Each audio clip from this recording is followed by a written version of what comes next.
Yeah, I can't lie. Arsenal fans, Eze sick in it. Eze sick at football, isn't he? He's sick at football. Eze's my guy. I can't lie.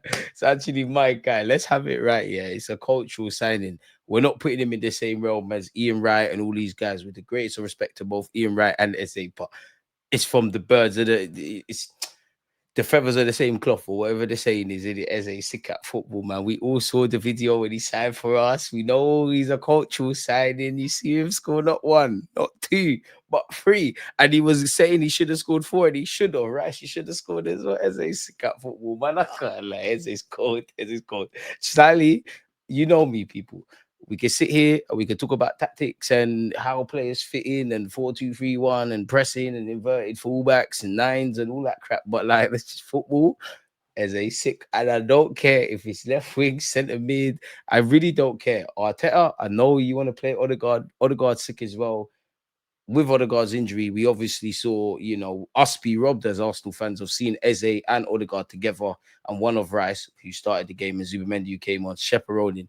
But Eze, that's what we're talking about, my guy. That's what we're talking about. You're 27. You done this thing at Palace. You got released. We're sorry about that. You're back now. It's lit. It's cold. We don't care about the price tag. People say, "Oh, Eze, don't do anything. We need more." Slightly me as well. But my thing was, Eze, I think you was a 6 out of 10 in a good way. Like you're settling in. You're doing your thing. We've seen some moments. Big up you for the assist in against Manchester City. I was really impressed with you, and I can't say the hat trick wasn't more impressive, but Newcastle away, that game's going to stick out with me. Eze, we need this. This is what it's about, because this is how Palace fans must have felt like you doing at Wembley, and plenty of times. At the time of making this video, we've got Bayern Munich soon. Your boy Elise is there. You're better than him. You play for Arsenal. You're better than him. I need another goal. We need two big performances at the Emirates. You know what we're going to do on Sunday against Chelsea. You know what we're going to do. In fact, I don't know what we're going to do, but the first thing I will say is to Arsenal as a club, I love you boys. But last 2 years, we've messed about at Stamford Bridge. Listen, at the time of making this video, if you get something in the Bayern Munich game, preferably a win. If you walk away with a draw, it's calm. I want to move to Bayern Munich because of what they used to do to us. But if you get a draw, it's calm. And if you beat Chelsea, if you get 2 wins or a win and a draw in the champs and the Prem respectively, it's calm. And this is why Arsenal fans, all of us, including myself, need to calm down, because against Sunderland, what was said? What was said? What you said, what I said, what your mate down the pub said, what they said about Arsenal Football Club and Sunderland, and how that game, what it meant for Liverpool City, obviously how that played out. International break, everyone's sitting down. We're talking about Calafiori and Magalhaes injuries. Big up Calafiori, staying fit. Magalhaes, will see you soon. Shout out Hincapie. But what are they saying now? What are they saying now?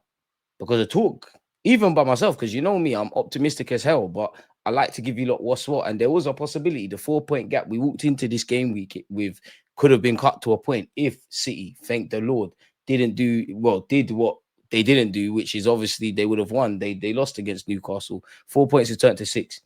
No one's champions in November. I know that chronological orders are weird, but we had a year where we was 200 plus days Premier League, top of the Premier League. We didn't win it, unfortunately.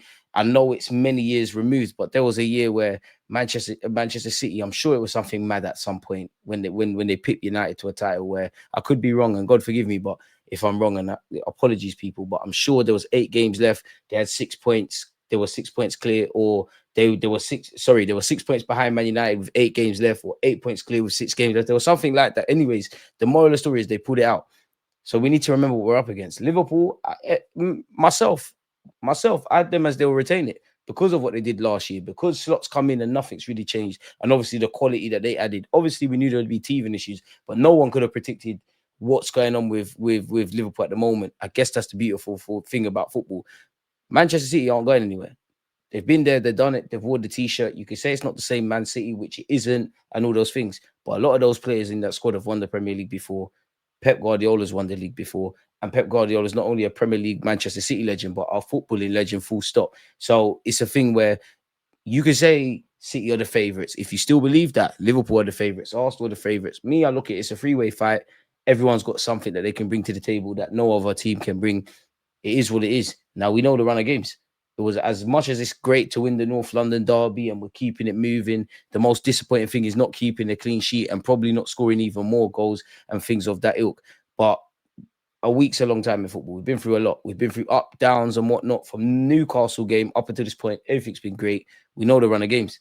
Get something against Bayern. Get something against Chelsea. I think the 3rd of December, 4th of December, Wednesday. I think we got 2 games on a Wednesday evening. We've got Brentford in the Premier League. We need to win that. You know what you need to do in the December period and January. January's tough. What do we sit here and say, people? From August to getting around the time now, as us approaching December, you just need to get 3 points. Every week, 3 points. Still talking about what we hope for in August. You look on course to do that now, my football club. Can we continue that from January to February? Can we go from February to April? Still saying this. And then obviously from April to May, you've worked so hard, don't let it slip. But yeah, man. And on top of that, listen, this has been that weekend against Sunderland. People can say what they want about my club and other things. It's great, man. Man United lost to 10-men Everton. Shout out Moise.